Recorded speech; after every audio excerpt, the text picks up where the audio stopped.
La scène est attendrissante. À mon tour, à ton tour.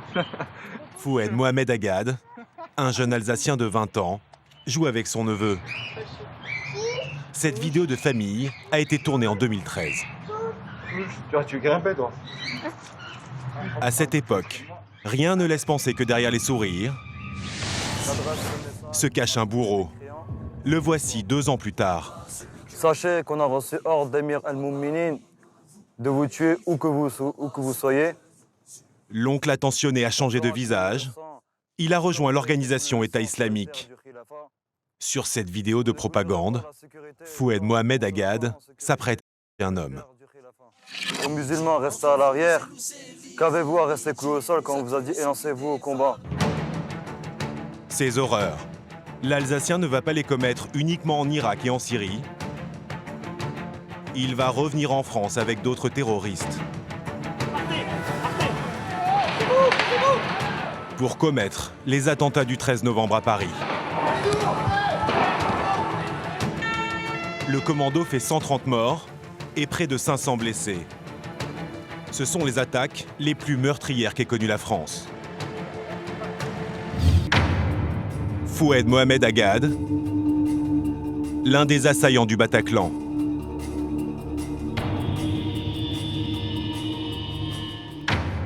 Abdelhamid Abaoud, qui a coordonné les attentats et mitraillé les terrasses.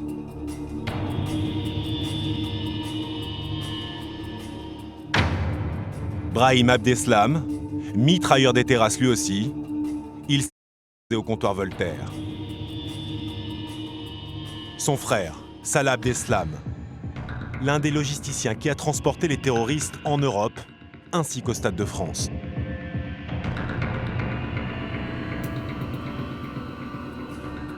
Et enfin, Najim Lachraoui, l'intello du groupe, mais aussi l'artificier qui a fabriqué les ceintures d'explosifs.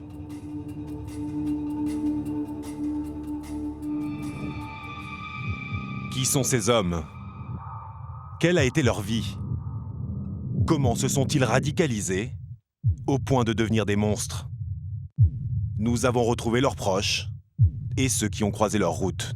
Pas le même gars, ils ont changé quelque chose. Mais non, c'est pas possible. Il a l'air trop gentil pour faire ce qu'il a fait. Quand j'ai vu les images, j'étais sous le choc, je n'y croyais pas.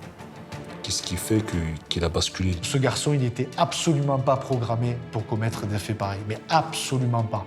Comment il a pu s'enlever dans la tête qu'il prenait la vie de quelqu'un qui avait peut-être une famille, qui avait peut-être une femme, une chérie, un enfant. Enfin, comment on a pu lui enlever ça et lui dire que cette personne, c'est un ennemi?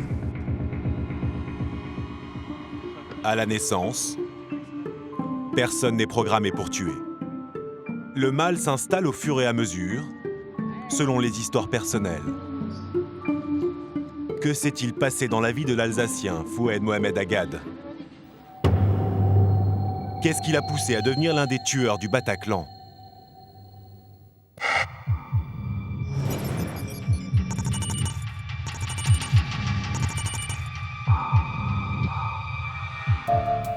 Foued Mohamed Agad, né en 1992. Il grandit en Alsace avec ses 3 frères et sœurs, dans ce village de 600 habitants. Ses parents sont ouvriers, ils ne roulent pas sur l'or. La famille habite tout de même cette jolie maison. Son père et sa mère, musulmans peu pratiquants, l'élèvent loin de la religion. Denis Tellman a connu la famille. Son fils était dans la même classe que Foued, ils jouaient souvent au foot ensemble. Il s'amusait là, c'était son terrain d'entraînement aussi pour préparer un peu les matchs du dimanche. C'était un garçon un peu timide, un peu renfermé, certes. Enfin, en tout cas, dans la période où moi je l'ai connu, c'est-à-dire entre la maternelle et le début du collège, c'était un garçon qui était effectivement calme, très gentil, une famille ordinaire comme les autres, qui rentrait dans le paysage du village sans qu'il y ait quoi que ce soit à dire ou à redire. Premier choc dans la vie de Foued Mohamed Agad, le divorce de ses parents. Le jeune homme vit maintenant avec sa mère et ses frères et sœurs, dans cette cité HLM plutôt tranquille. Son adolescence se passe sans problème, sauf pour ses études. Il ne va pas au bout de son bac professionnel, mais ce n'est pas grave, il a une idée en tête pour rebondir, car il y a une discipline dans laquelle il excelle, le sport. Comme nous le confie l'un de ses meilleurs amis, qui témoigne pour la première fois. Il était très sportif, il faisait énormément de musculation et c'était un très bon athlète. Avec ses capacités physiques, Foued Mohamed Agad espère intégrer les rangs de l'armée ou la police. Mais il connaît une sérieuse désillusion. Il s'est fait recaler et de la police et de l'armée. Et comment il a réagi par rapport à ça? Il était triste, il comprenait pas parce que surtout il n'avait pas les raisons. Quand on vous recale ces concours-là, on vous donne aucune raison. On vous dit non et puis c'est tout. Marqué par ses échecs, à 19 ans, le jeune homme quitte l'Alsace pour s'installer dans le sud de la France où vit sa petite amie, rencontrée sur Internet. À Castres, il travaille d'abord dans cet abattoir, mais il trouve le rythme trop dur et arrête au bout de quelques semaines. L'Alsacien se reconvertit alors dans le bâtiment. Après plusieurs missions d'intérim à Toulouse, il décroche enfin un contrat en CDD dans une petite entreprise de ferronnerie-métallerie. C'est celui-là le dernier que l'on a fait avec Foued, José et toi. Antoine, le patron, et Michael, son employé, réalisent avec Foued les façades de cet immeuble. On avait commencé à mettre tout ce qui est garde-corps en fer. C'est à ce moment-là que j'ai pris Foued. Et c'est un beau garçon quand même, il était sympa. T'es grand? Grand, il est costaud, Toujours souriant. il cultivait bien son corps, toujours souriant, très agréable. Et un bon employé? Oui, comme je disais, jeune. Il fallait lui expliquer à chaque fois, mais sinon, voilà. Quand il ne savait pas, il nous posait des questions, on lui expliquait, et puis ça suffisait, quoi. Il se débrouillait très bien. Il avait des projets à l'époque? Il avait des projets, il voulait prendre un appartement. Il était dans un tout petit studio d'étudiants au Mirail, avec sa copine à l'époque. Et ils avaient un projet, oui, d'avoir un petit bébé. Ils m'ont fondé une famille. Il est où? Bouge pas. C'est le travail. Oh la vie. C'est le travail. Foued Mohamed Agad mène une existence paisible sans encombre. Son travail lui plaît et il est amoureux. Mais une rencontre va le faire basculer dans l'islam radical.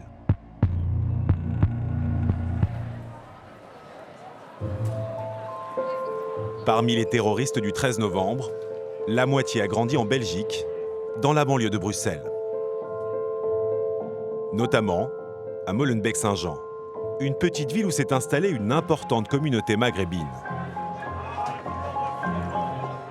Parmi elles, la famille Abdeslam et leur fils, Salah, le futur logisticien du commando terroriste.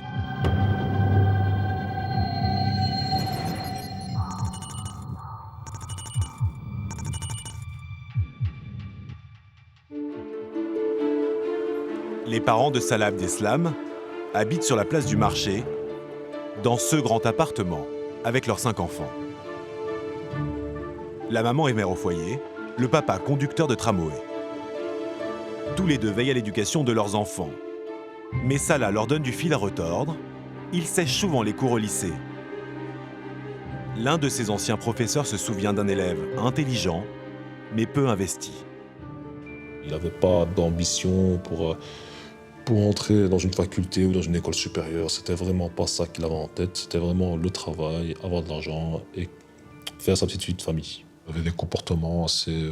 parfois, il répondait aux professeurs ou il était agressif verbalement, je dirais. Son papa venait de temps en temps à l'école. Son papa prenait parti avec le corps professoral. Il gueulait sur son fils quand il faisait des bêtises, des conneries. Il voulait absolument que son fils réussisse. Le jeune homme pense surtout à faire la fête. Lors d'un voyage de classe, son enseignant est impressionné. C'était un fêtard, un grand fêtard. Il faisait 3-4 discothèques en une nuit, quoi. Il fallait aller le chercher. Il faisait pas de bêtises pour autant, mais il s'amusait beaucoup. Comme vous savez, quand nous, on est professeur, on est responsable, on est censé dormir le dernier, se réveiller le premier. Ben avec ça, là, c'était très difficile de le faire. Il dormait 2-3 heures, il se lève. Pourquoi? Pour prendre son petit déjeuner, pour aller à la piscine. Et pour s'éclater toute la journée et s'éclater toute la nuit. profiter de tout. Salah Abdeslam dévore la vie, mais cela ne l'empêche pas de décrocher son bac pro en électromécanique et de se faire embaucher dans la société de transport où travaille son père. À 20 ans, son avenir semble tout tracé. D'autant que le jeune homme a une petite amie qu'il veut épouser. Même s'il est peu pratiquant, Oui, merci. Allez, au revoir. il vient demander conseil à Fared, le gérant de cette boutique d'articles islamiques. C'est par rapport au mariage. Il cherchait des livres sur le mariage, pour préparer le mariage, des livres qui pourraient intéresser son épouse. Ouais, tout ce qui était lié dans les relations futures pour un couple de jeunes mariés. Voilà. Salah Abdeslam est fiancé, mais il aime toujours autant faire la bringue. Il dépense sans compter. La flambe va le faire déraper. En quête d'argent, le jeune homme se laisse entraîner dans un casse avec l'un de ses meilleurs copains, Abdelhamid Abaoud. Abdelhamid Abaoud n'est pas n'importe qui. Il a eu un rôle clé dans les attentats du 13 novembre. Il en est le coordinateur et l'un des tueurs des terrasses.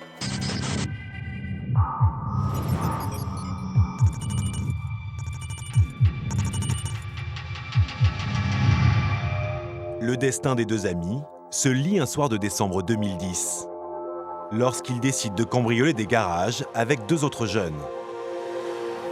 L'équipé tourne vite au fiasco. Ils partent de Molenbeek dans la voiture de la sœur d'Abaoud, qui est une petite Opel Corsa. Dans la voiture, ils prennent des cagoules, un pied de biche, un spray lacrymogène, et puis ils descendent vers le Brabant wallon, qui est un peu la province riche au sud de Bruxelles. L'objectif, c'est d'aller voler des voitures. Donc, ils arrivent dans un premier garage. Il y en a un qui monte sur le toit et passe à travers la place de plexiglas. Il tombe sur la voiture d'un client. Il se blesse. L'alarme se met en route. Les policiers sont avertis. Le garagiste arrive, mais ils ont le temps de déguerpir. Ils vont dans un deuxième garage qui est à 5-6 km de là. Là aussi, ils sont arrêtés par le garagiste. Mais c'était la bande des pieds nickelés. C'est sûrement le tournant de leur vie. Le tribunal de Nivelles les condamne à 1 an de prison avec sursis. La peine est légère, mais lourde de conséquences pour les deux copains. Salah Abdeslam est licencié des transports bruxellois. Ses perspectives de retrouver du travail sont minces. Il frappe à toutes les portes, notamment à celle d'Ahmed El Kanous, l'adjoint au maire de Molenbeek, en charge de l'emploi. Il est venu plusieurs fois, mais mes souvenirs sont très précis parce qu'il était vraiment insistant pour essayer de trouver un emploi, parce qu'il voulait fonder sa famille, il voulait s'installer et pouvoir, je dirais, construire un avenir. Et je trouvais cette démarche très positive à l'époque, évidemment. Ses recherches restent vaines. Il se met alors à travailler dans le bar que tient son grand frère, Brahim. C'est ensemble qu'ils vont se radicaliser peu à peu, notamment sous l'influence d'Abdelhamid Abaoud. Celui-ci s'enfonce dans la petite délinquance. Il fait plusieurs séjours en prison. C'est à ce moment-là qu'il se tourne vers la religion et commence à faire sa prière. Mais pas de quoi inquiéter les surveillants comme Cosimo Agostini. En fait, ici, vous avez la prison. Vous avez une aile, on voit des fenêtres là-bas au-dessus. Il était là-bas, dans cette section-là. Il était franc et souriant, quelqu'un qui aimait bien la vie, quoi. Aucun signe de radicalisation? Absolument pas. Comparativement à d'autres qui sont incarcérés et qui, eux, prient régulièrement, je n'ai pas souvenance qu'ils aient ces prières d'une manière régulière. Maintenant, je me pose la question de savoir aussi, parce qu'ils vont en promenade ensemble, est-ce qu'il a été radicalisé par d'autres? Est-ce que ça s'est passé à l'extérieur? Donc là, c'est des réponses que moi, je n'ai pas. Est-ce durant sa détention qu'Abdelhamid Abaoud se radicalise? En tout cas, à sa sortie en septembre 2012, ses proches remarquent un changement dans son comportement. Comme le confie l'un de ses amis joint par téléphone. Je sais que quand il est sorti de prison, c'est pas qu'il s'est radicalisé, mais il était gentil, il était plus sage, avec des bonnes paroles douces. Quand je fumais par exemple devant lui, il n'aimait pas ça, tu vois. Il me disait arrête de fumer, c'est pas bien, ta santé, tout ça. Avant, il en avait rien à foutre. Il essayait en fait de s'éloigner des péchés, quoi. Abdelhamid Abaoud fréquenterait maintenant un groupe d'islamistes dirigé par un personnage sulfureux. Khalid Zerkani. Ce prédicateur marocain est considéré comme le plus gros recruteur de djihadistes en Belgique. Julien Balboni, journaliste au quotidien belge La Dernière Heure, a enquêté sur cet homme, aujourd'hui condamné à 15 ans de prison. Khalid Zerkani, déjà, il a un surnom, c'est Papa Noël. Parce qu'il a une grosse barbe et parce qu'il a plein d'argent. Il donne plein de cadeaux.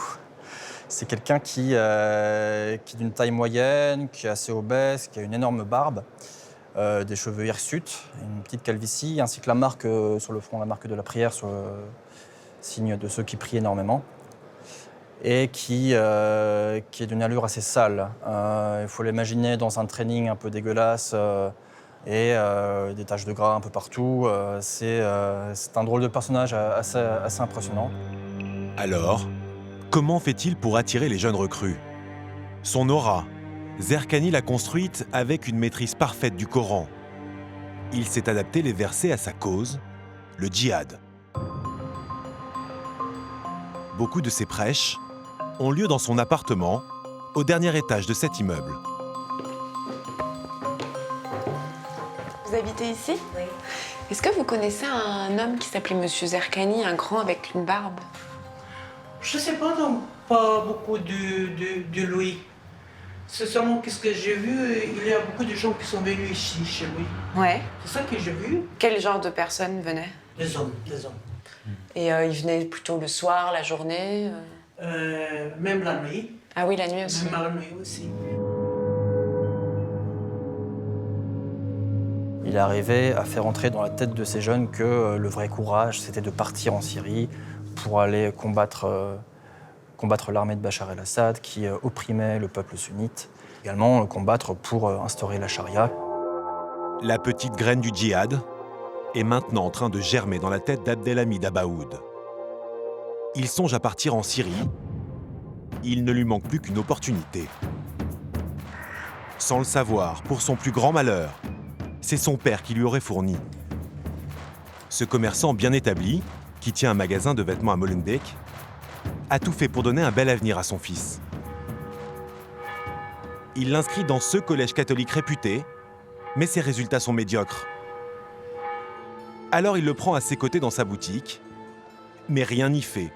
Abdelhamid Abaoud reste un délinquant. Fin 2012, après la dernière sortie de prison de son fils, le père décide de l'éloigner un temps de la Belgique. Sait-il qu'Abdelhamid est en train de se radicaliser? En tout cas, il l'envoie tout droit dans la gueule du loup, selon le journaliste Christophe Lamfalussy. Le père Abaoud s'inquiète, envoie son fils en Égypte pour qu'il suive des cours de religion, d'islam. Mais qu'est-ce que fait Abaoud? En contact avec des personnes en Égypte, il décide de partir en Syrie. Abdelhamid Abaoud pose le pied sur ce pays en guerre début 2013. C'est le point de départ d'une longue cavale sanguinaire. Le djihadiste en herbe revient en Belgique plusieurs mois plus tard avec un projet effroyable. Convaincre son petit frère Younes, 13 ans, de repartir avec lui. Son plan est mis à exécution en janvier 2014. Il récupère Younes après ses cours au collège et l'emmène en Syrie, à l'insu de ses parents. L'enlèvement du jeune garçon a marqué l'une de ses professeurs. Il s'est absenté, donc on s'est dit qu'il était malade. Et puis finalement, dans la semaine qui a suivi, les autres élèves de la classe nous ont dit qu'ils l'avaient vu sur Facebook, qu'il avait changé sa photo et qu'il l'avait mis avec une arme dans les mains. Et donc ils nous ont dit qu'il était parti en Syrie. Et donc comme ça venait des élèves, on leur a dit que non, que sans doute il racontait un peu n'importe quoi, que c'était pas possible.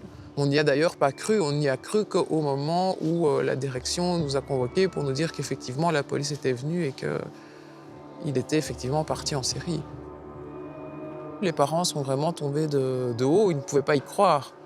Que leur grand-fils aurait pu partir déjà, c'était quelque chose d'inimaginable. Mais qu'en plus, il ait emmené le petit frère, c'était juste pas possible. Le papa a apparemment fort culpabilisé, il s'est senti responsable qu'un de ses fils ait pu faire ça. Au sein du groupe État islamique, Abdelhamid Abaoud porte la double casquette de combattant et de recruteur.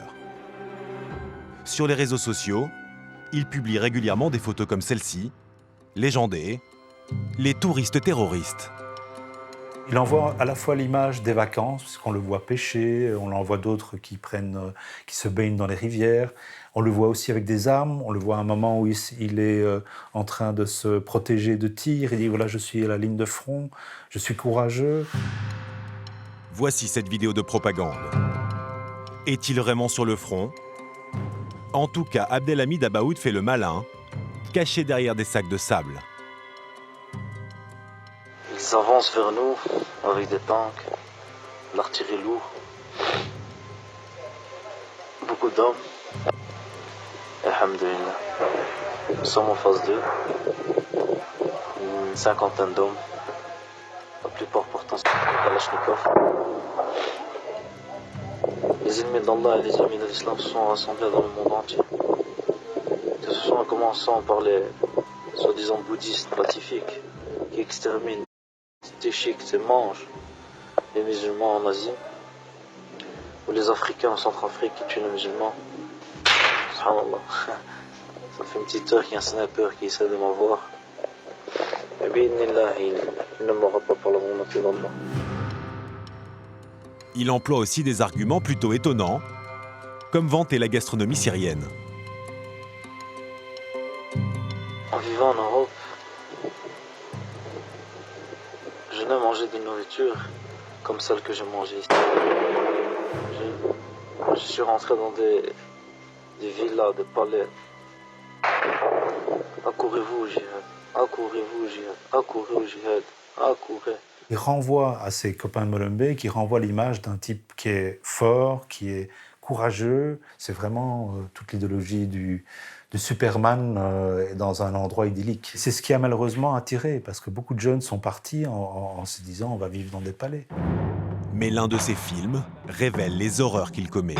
La vidéo est tournée en février 2014 en Syrie. Avant, subhanallah, on tractait du jet ski, des quads, des motocross, des grosses remorques remplies de bagages, remplies de cadeaux pour aller en vacances. On le voit tout sourire, traîner des cadavres à bord d'un pick-up. Derrière sont accrochés 7 à 8 corps, des civils et des rebelles syriens qui viennent d'être tués dans de violents combats. Ils vont être conduits jusqu'à une fosse commune dans ce champ. À Molenbeek, la ville où il a grandi, les habitants sont sous le choc. À commencer par Fared, le gérant de la boutique islamique. Il croisait souvent Abdelhamid Abaoud. Quand ils ont montré les vidéos, on le voyait occupé à tirer des corps. C'est là on a dit mais c'est Hamid. Et là, ça vous a... Là, je dis, oh, la plupart étaient choqués ici. Les parents étaient choqués, les parents de ces jeunes aussi qui avaient peut-être peur aussi pour leurs enfants. Abdelhamid Abaoud gravit rapidement les échelons de l'organisation État islamique. Mais il n'est pas le seul à se distinguer. L'un de ses compatriotes prend lui aussi du galon. Najim Lachraoui, l'intello, l'un des rares à avoir entamé des études supérieures parmi les terroristes du 13 novembre. Il est l'artificier du groupe. C'est lui qui a fabriqué les ceintures d'explosifs, comme celle-ci.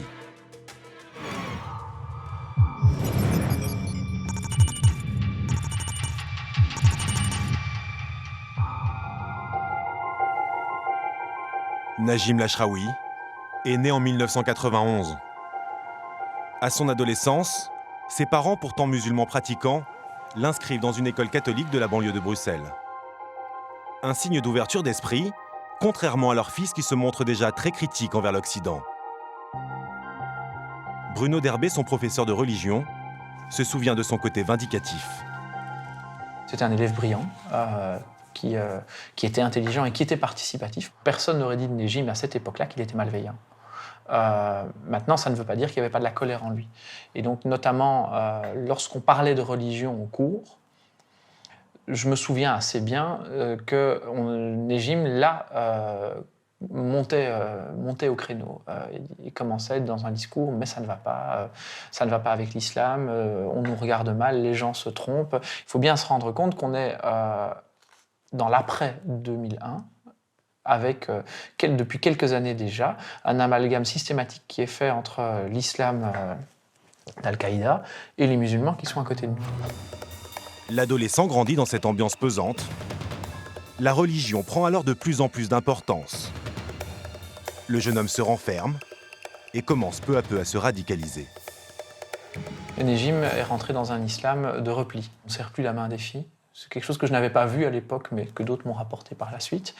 Dans la manière dont il s'habillait. Tout à coup, il raccourcissait ses pantalons, il se laissait un peu pousser les poils du menton. En tout cas, progressivement à l'époque, se dessinait chez lui ce sentiment que le système musulman est un meilleur système que le système démocratique. Je vais vous le montrer. Ces idées, le lycéen les exprime notamment dans ses dissertations. L'enseignant les a conservées. Voilà, ici. Donc c'est un devoir qui date de mars 2009, donc on est quand même déjà vers la fin de sa terminale, fin de secondaire, et qui porte sur la conception de l'esclavage en islam.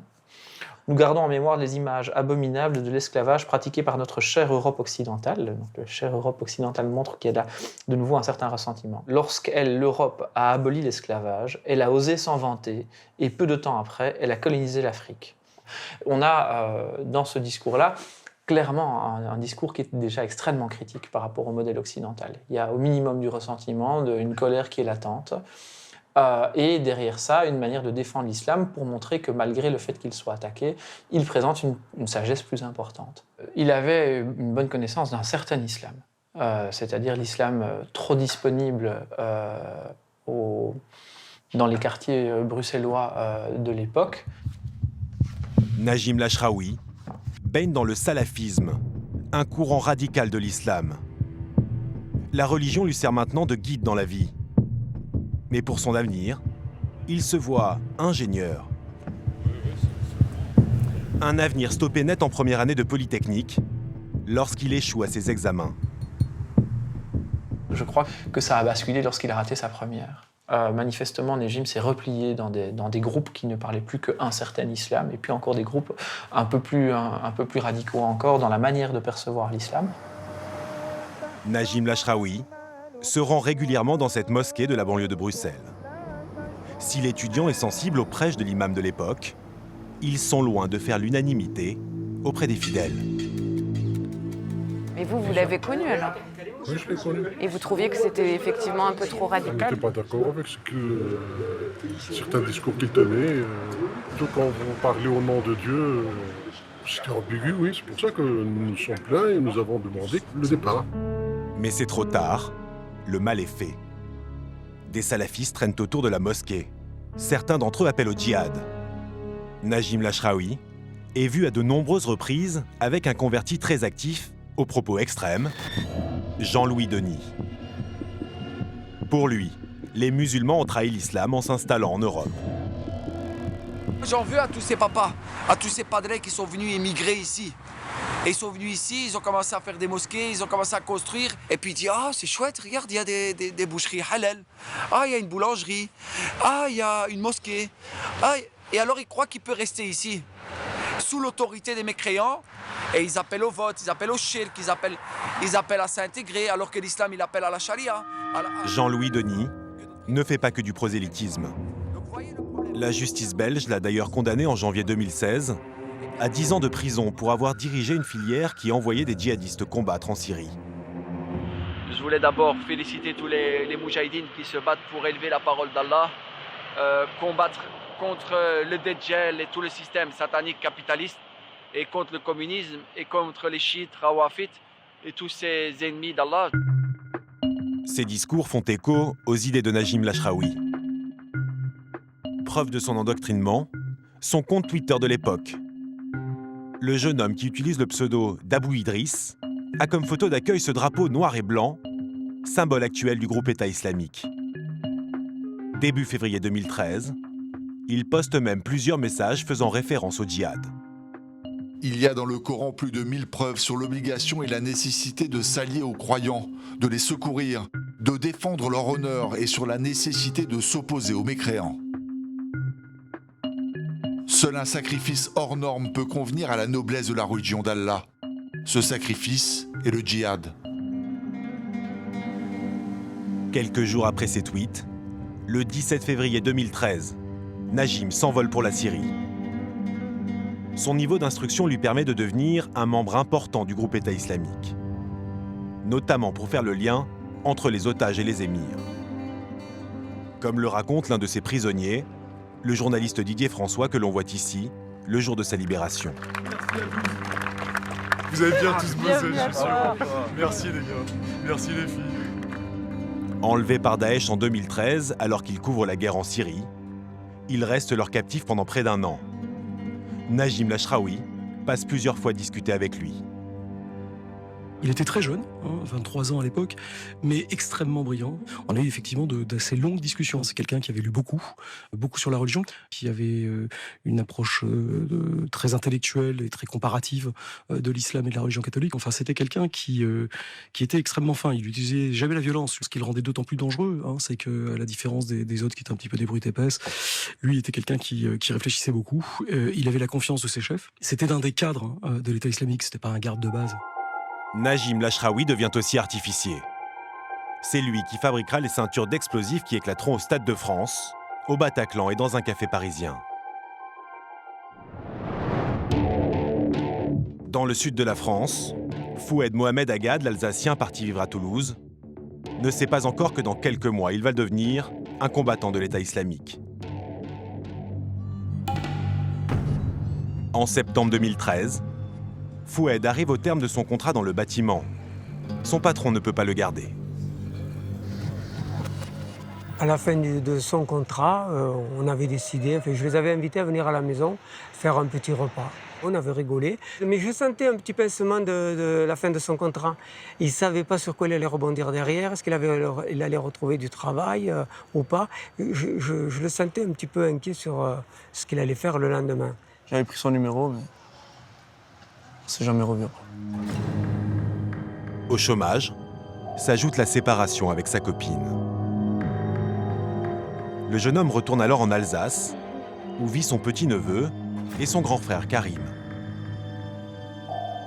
C'est avec lui que naît le projet de départ en Syrie.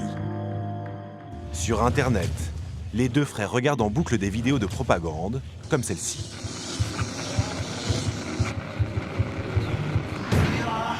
Conçue à l'aide d'un pot-pourri d'images, dont des extraits de films de guerre, elle annonce la restauration du califat en Syrie et le devoir de tout musulman de venir combattre. C'est alors qu'Allah suscitera Al-Mahdi qui emplira la terre de justice comme elle aura été emplie d'injustice. Ce film apocalyptique a eu un impact très important, selon le journaliste David Thompson, spécialiste des Français djihadistes. C'est une vidéo qui a eu énormément d'influence. Je pense qu'entre fin 2013 et courant 2014, c'est-à-dire au pic des départs de Français en Syrie, la quasi-totalité des Français qui sont partis en Syrie avaient visionné cette vidéo. C'est avec ces vidéos que le logiciel djihadiste s'insère dans leur esprit. Le jeune homme de 21 ans est aussi touché par les images des atrocités commises par l'armée de Bachar el-Assad. Son ami se souvient que Foued s'imaginait alors comme un sauveur. Il a tellement vu de vidéos où c'est qu'il y a eu des injustices, parce que c'est un pays en guerre, donc forcément il y a des injustices. Des militaires qui frappent, des militaires qui égorgent. Il pointait du doigt le militaire et il lui tardait de rencontrer des hommes comme ce militaire pour pouvoir les tuer, quoi. Et pour eux, pour lui faire la même chose. Foued Mohamed Agad, qui n'a pas réussi à intégrer l'armée et la police, voit alors le djihad comme le nouveau but de sa vie. Et ses paroles, c'était « il me tarde d'y aller ». Il serrait ses poings, il montrait ses muscles là. J'ai compris en fait que là, c'était vraiment devenu un autre Foued en fait. C'était encore une autre personne, il en était excité pratiquement. À l'idée de tuer ? À l'idée de tuer, oui. Tout ce qui en sortait, en fait, c'était de la haine. Pour lui, c'est devenu un jeu vidéo. J'ai l'impression que dans sa vie, il n'a jamais réussi à prouver qu'il avait des qualités et qu'il pouvait faire quelque chose en fait de sa vie. Donc du coup, il s'est donné ce nouvel objectif. Il s'est dit, ouais, c'est bon, cette fois-ci, je vais réussir. Cette fois-ci, j'échouerai pas. Les deux frères ne sont pas seuls à se monter la tête. Une dizaine de leurs copains font partie du projet. Et comme à chaque fois, l'envie de partir ne suffit pas, il faut un détonateur. Cette fois-ci, il s'appelle Mourad Fares. C'est lui qui a réalisé le film apocalyptique. Ce jeune recruteur français a rencontré les Alsaciens plusieurs fois avant de leur fournir le contact d'un passeur. Il s'en vantera plus tard, lors d'une interview accordée au magazine Vice. Je suis l'un des principaux prêcheurs. Tous les djihadistes dont on parle dans les journaux sont passés par moi. Les 10 jeunes de Strasbourg, les 2 jeunes de Toulouse, la mineure de 16 ans et beaucoup d'autres. En décembre 2013, Foued Mohamed Agad, son frère et 8 de leurs amis quittent l'Alsace par petits groupes afin de ne pas éveiller les soupçons. Il m'a appelé une fois qu'il était en Syrie. Il était très content. Il n'arrêtait pas de dire Alhamdoulilah, donc grâce à Dieu. Il était ravi et il avait l'air apaisé en fait. De se retrouver là-bas, c'était enfin quoi. Ils les ont directement amenés dans un endroit où c'est qu'ils les ont interrogés. Au hangar, il se passe ce qui se passe pour tout arrivant, c'est-à-dire qu'ils remplissent ces fameuses fiches de renseignement, les fameux Daesh Leaks. Groupe sanguin, personne à contacter en cas de problème, en cas de décès. Et puis, la dernière question de cette fiche de renseignement, qu'est-ce que vous voulez faire au sein de l'État islamique en Irak et au Levant? Soldat ou alors martyr? Et tous ont rempli la case combattant. L'étape suivante, c'est le camp d'entraînement. Donc là, ils suivent un entraînement. Alors, les camps d'entraînement en l'État islamique, c'est à la fois religieux et militaire. C'est-à-dire qu'on a des cours de religion. Et puis, l'autre volet, c'est le volet militaire. Donc là, c'est le maniement des armes, maniement de la Kalachnikov, maniement du RPG, le lance-roquettes. Et puis, on vit dans des conditions assez spartiates. On mange un œuf par jour. On apprend la dureté du combat sur le front. Voilà. Un mois plus tard, en janvier 2014, la réalité de la guerre les rattrape. 2 amis de Foued Mohamed Agad sont tués. Son frère et les autres Alsaciens rentrent en France, mais Foued, lui, décide de rester.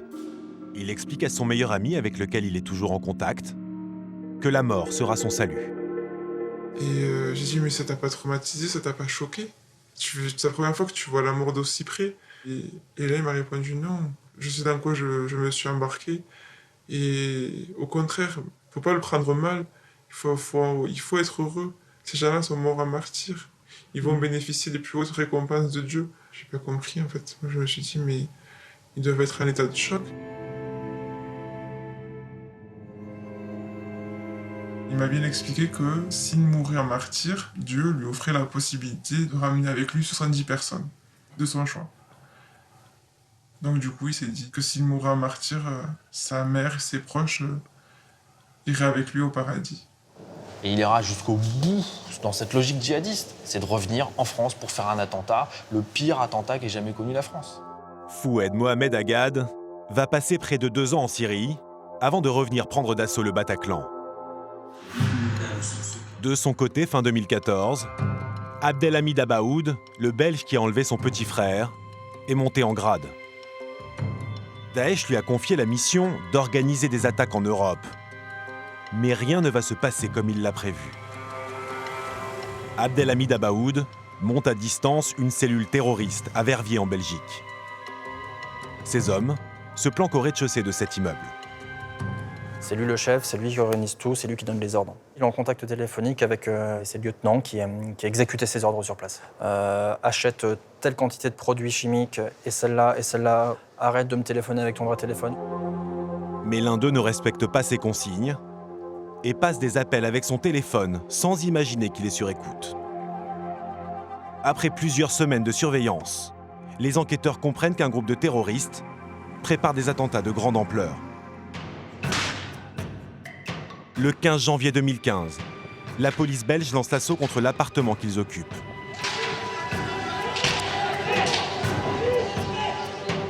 Deux terroristes sont tués, un autre interpellé. Abdelhamid Abaoud, lui, échappe de peu au coup de filet. Repéré en Grèce, il a réussi à prendre la fuite. À l'intérieur de l'appartement, les policiers découvrent pas moins de 7 armes à feu dont des kalachnikovs, des centaines de munitions et de quoi fabriquer des explosifs. C'était pas un coup d'essai parce que leur but n'était pas d'essayer, mais effectivement, ça a avorté et il lui a fallu quelques mois pour reconstituer une nouvelle cellule. Ça ne se trouve pas sous le sabot d'un cheval non plus, des types qui sont prêts à faire les attentats, donc il lui a fallu un peu de temps. C'est à ce moment-là que le puzzle des attentats du 13 novembre prend forme. Un nouveau projet est mis sur pied, cette fois, pas question d'échouer. Pour le coordonner, Abdelhamid Abaoud a maintenant à ses côtés Najim Lachraoui, l'intello devenu artificier. Plusieurs djihadistes sont recrutés. Parmi eux, Foued Mohamed Agad et d'autres combattants français, belges et irakiens. Reste à mettre en place le plus important, la logistique. Abaoud la confie en partie à 2 hommes de confiance. Salah Abdeslam, son ami d'enfance avec lequel il avait commis un braquage, et son grand frère Brahim qui participera aussi à la tuerie des terrasses de café. Mais que viennent faire ces 2 hommes dans ce groupe de terroristes? Les 2 frères ont une vie plutôt dissolue, où la religion a peu de place. Ils tiennent un bar à Molenbeek, à côté de Bruxelles, les Béguines. Cet ancien client nous raconte que Brahim Abdeslam était un grand consommateur. À l'entrée, il y avait une petite table jaune avec des chaises jaunes. Ouais. Et il était toujours assis là. C'était souvent sa place ici. Quand il était dehors, quand il faisait bon, il était dehors. Sinon, il était à l'intérieur. Il fumait beaucoup? Ouais, peut-être, ouais, sûrement. Parce que chaque fois que je le voyais, il fumait. Donc, à mon avis, ouais, il fumait beaucoup. Ils aimaient s'amuser? Ils aimaient s'amuser, oui, comme tout le monde. Hein. Sortir, boire, draguer des filles. C'est pas exception. En boîte, ça m'est arrivé de le croiser, oui, bien sûr, plusieurs fois. Les voici sur cette vidéo, en train de danser en discothèque. Ici, Salah. Et là, Brahim, cigarette à la main. Ils buvaient leur verre, ils draguaient des filles. S'ils arrivent à draguer une fille à la fin de la soirée, tant mieux. Sinon, ils rentraient chez eux. Et puis voilà, c'était des personnes normales. Ils n'avaient rien d'extraordinaire, ni rien qui pouvait indiquer qu'ils pouvaient se radicaliser. Ils sont même adeptes des jeux d'argent. Surtout Salah. Rien qu'en 2012, le jeune homme se rend près d'une centaine de fois dans les salles de jeux de Bruxelles et sa région. Il y avait des personnes dans les attentats qui venaient ici. Ben oui. Ah oui? Les 2, ouais. Qui ça, les 2? Les frères... Abdeslam? Ah ouais. Les 2 frères, ils venaient? Ils ont un bar et tout, on le connaît. Ils s'assoient ici. Ah ouais? On compte tout le monde. Hein. Et ce n'est pas tout. Les 2 frères avaient monté un petit trafic de drogue au sein de leur café. En août 2015, la police fait une descente. Le bar était fermé parce qu'il y a eu la découverte d'une certaine quantité de stupéfiants qui ont amené, comme le prévoit la réglementation, à la fermeture pendant 6 mois de ce débit de boisson. Petit trafiquant et grand fêtard, les 2 frères Abdeslam pratiquent-ils la taqiya? Cette technique de dissimulation prônée par Daesh autorise les djihadistes à mener une vie à l'encontre de la religion afin de ne pas éveiller les soupçons. En tout cas, ils passent à de nombreuses reprises entre les mailles du filet. En février 2015, quelques mois avant les attentats, Salah Abdeslam est interrogé par la police sur ses relations avec son ami d'enfance. Connaissez-vous le dénommé Abaoud Abdelhamid? Oui, c'est un chouette gars. Je le connais depuis plus de 10 ans. À l'époque, c'était un bon ami, je traînais tout le temps avec. Avez-vous déjà parlé de djihad avec Abaoud? Non, jamais. Que pensez-vous d'Abaoud? En dehors du djihad, c'est quelqu'un de bien. Maintenant, je ne tolère pas ce qu'il fait. Salah Abdeslam, que l'on voit ici filmé par la télévision belge, est relâché faute de preuves. Pourtant, lui et son frère font bien partie de la cellule terroriste d'Abaoud. Courant 2015, Brahim se rend dans un camp d'entraînement de l'État islamique, comme le montre cette vidéo diffusée par l'organisation. Quant à son frère, Salah, il fait plusieurs allers-retours en Europe pour acheter du matériel et ramener les futurs kamikazes entrés clandestinement.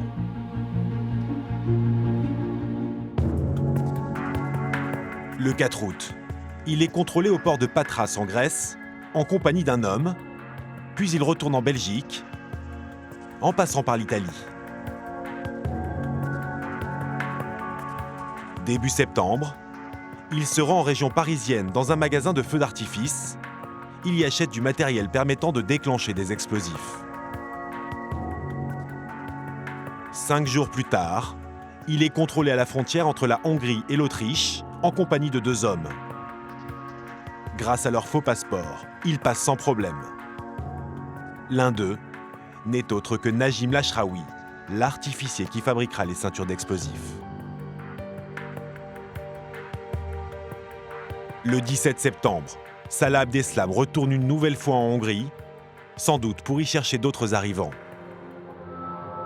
Il les dépose à Charleroi, au sud de Bruxelles. Une partie des terroristes sont cachés dans cet immeuble, au premier étage.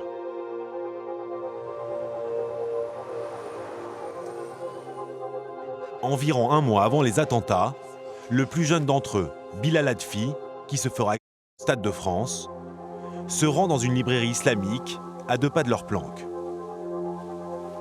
C'est le gérant de la boutique qui l'accueille. Il est arrivé, comme tout le monde, salam alaikum, un petit jeune. Il a demandé un livre sur la description du paradis, au fait. Donc moi, je lui ai dit, on n'a pas un livre, on va dire, sur la description en elle-même du paradis.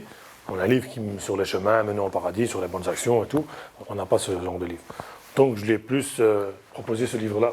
Le tawhid, c'est quoi? C'est le monothéisme. C'est la base de la religion. Il a pris ce livre-là, il est parti. Je ne sais pas combien de temps après, une dizaine de jours, il est revenu, mais accompagné. Ils m'ont dit qu'ils n'avaient pas très bien compris le livre. Après, moi, je me suis dit, bah, c'est à la base quand même, s'ils n'ont pas compris. Le livre est simple, c'est question-réponse. C'est leçon 1, un titre, une réponse. Après, à la fin de la discussion, on va dire, le petit Bilal Adfi m'avait demandé un livre sur des invocations en phonétique pour faire la prière. Donc, c'est que l'arabe, il ne le connaît pas. S'ils ne connaissent pas la prière, c'est vraiment qu'ils sont nouveaux, c'est des novices. Je me suis dit, c'est des jeunes qui veulent apprendre la religion. Et comme de nos jours, il y a beaucoup de sectes. Je leur dis, fais attention à Daesh. Les 2 terroristes s'amusent de cet avertissement. On m'a dit comment on les reconnaît. Je me rappelle sa question, on m'avait dit comment on les reconnaît. Donc je leur ai donné une description. Voilà, vite fait, on a parlé sur les grandes lignes, on leur a distribué des flyers. Loin de se douter qu'il a affaire à des membres de Daesh, le gérant de la boutique leur donne même des fascicules de prévention contre l'État islamique. C'est une responsabilité qu'on a chacun. On a des responsabilités envers les musulmans, les non-musulmans, nos voisins. Si on sait qu'il y a quelqu'un qui a cette pensée-là, il est potentiellement dangereux pour la société. Les paroles des savants là-dessus, elles sont claires. Si on sait bien qu'il y a quelqu'un qui a cette croyance, cette pensée, on doit dénoncer aux autorités, à la police.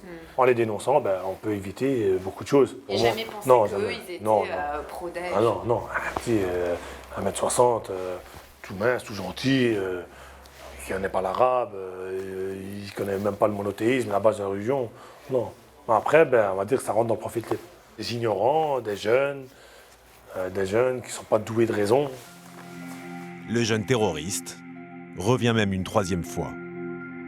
Il a redemandé encore un livre sur le paradis et tout. Je lui ai dit... Il était vraiment obsédé par ça. Ouais, il était vraiment obsédé par ça. Après coup, quand j'ai vu leur tête dans les médias, je me suis dit, voilà, c'est ça qu'ils voulaient en fait, parce qu'on va dire, on sait bien que ceux qui les endoctrinent, c'est ça, c'est tir au paradis, tu auras ça, tu auras 70 vierges, leur baratin habituel. Pour quelqu'un qui est désœuvré, il se dit, voilà, moi j'ai fait peut-être beaucoup de péchés dans ma vie, je vais me repentir, voilà, l'accès direct au paradis. Alors que non, c'est l'accès direct vers les autres chemins, mais pas le paradis. Quelques semaines plus tard, le 13 novembre, Bilal Adfi est au Stade de France avec 2 autres kamikazes dont l'identité est encore incertaine.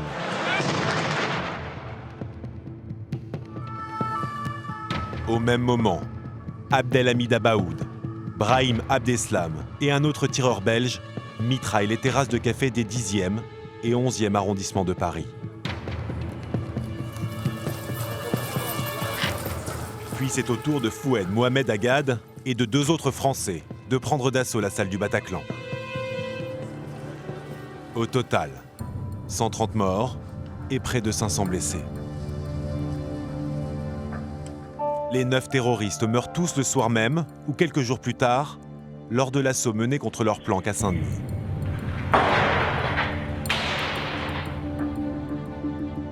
Resté en Belgique pour piloter les attentats, Najim Lachraoui, l'artificier de la cellule, finira par se faire exploser le 22 mars 2016 avec un autre terroriste à l'aéroport de Bruxelles.